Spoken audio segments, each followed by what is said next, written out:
पश्चिम बंगाल की सियासत में 2026 विधानसभा चुनाव से पहले हलचल अपने चरम पर पहुंचती दिख रही है। जहां एक तरफ मुख्यमंत्री ममता बनर्जी अपनी सत्ता बचाने की कोशिश में जुटी हैं, वहीं दूसरी ओर नई राजनीतिक ताकतें खुलकर मैदान में उतर चुकी हैं।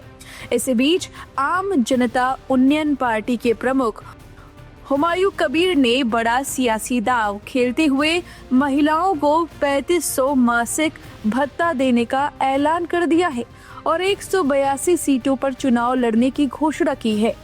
राज्य की राजनीति को नया मोड़ देते हुए हुमायूं कबीर ने मुख्यमंत्री ममता बनर्जी पर सीधा और तीखा हमला बोला है।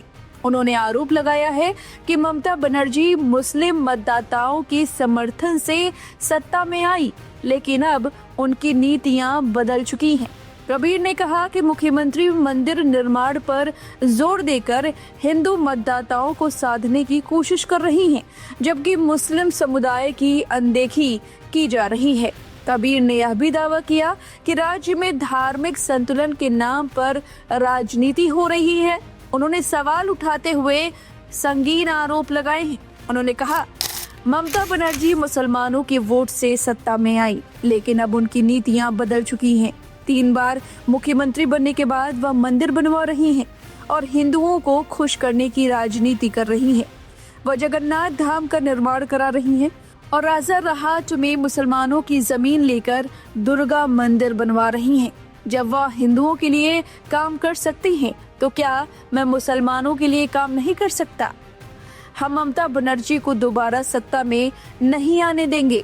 उनकी लक्ष्मी भंडार योजना में महिलाओं को 1500 रुपए दिए जा रहे हैं, लेकिन हमारी सरकार बनी तो हम महिलाओं को 3500 रुपए देंगे। आपको बता दें कि हुमायूं कबीर पहले तृणमूल कांग्रेस का हिस्सा रह चुके हैं, लेकिन एक विवादास्पद बयान के बाद उन्हें पार्टी से बाहर का रास्ता दिखा दिया गया था। इसके बाद उन्होंने अपनी अलग पार्टी बनाकर अब सीधे सत्ता को चुनौती देने का फैसला किया है। इस सियासी समीकरण को और दिलचस्प बनाता है उनका गठबंधन असदुद्दीन ओवैसी की पार्टी AIMIM के साथ। ओवैसी ने इस गठबंधन को पश्चिम बंगाल में मुस्लिम नेतृत्व को मजबूत करने की दिशा में एक बड़ा कदम बताया है।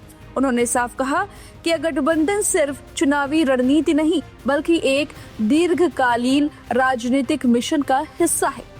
हुमायूं कबीर ने ममता सरकार की लोकप्रिय योजना लक्ष्मी भंडार पर भी निशाना साधा। उन्होंने कहा कि जहां राज्य सरकार महिलाओं को 1500 रुपए दे रही है, वहीं उनकी पार्टी सत्ता में आने पर 3500 रुपए देगी। यह वादा सीधे तौर पर महिला वोट बैंक को साधने की कोशिश माना जा रहा है। उधर चुनावी गणित भी तेजी से आकार ले रहा है।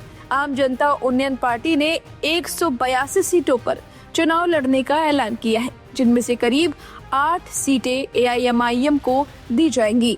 इस गठबंधन के मैदान में उतरने से राज्य की राजनीति में त्रिकोणीय मुकाबला और भी दिलचस्प हो गया है, जहां तृणमूल कांग्रेस, BJP और यह नया गठबंधन आमने सामने होंगे। अब नजरें इस बात पर टिकी है कि क्या हुमायूं कबीर और ओवैसी का यह गठबंधन ममता बनर्जी के मजबूत किले में सेंध लगा पाएगा, या फिर बंगाल की सियासत एक बार फिर पुराने समीकरणों पर टिकेगी। 2026 का यह चुनाव सिर्फ सत्ता की लड़ाई नहीं, बल्कि पहचान, नेतृत्व और वोट बैंक की नई परिभाषा तय करने वाला मुकाबला बनता जा रहा है। अब इस जानकारी पर आपकी जो भी राय है, कमेंट करके जरूर बताएं। बने रहिए लाइव हिंदुस्तान के साथ।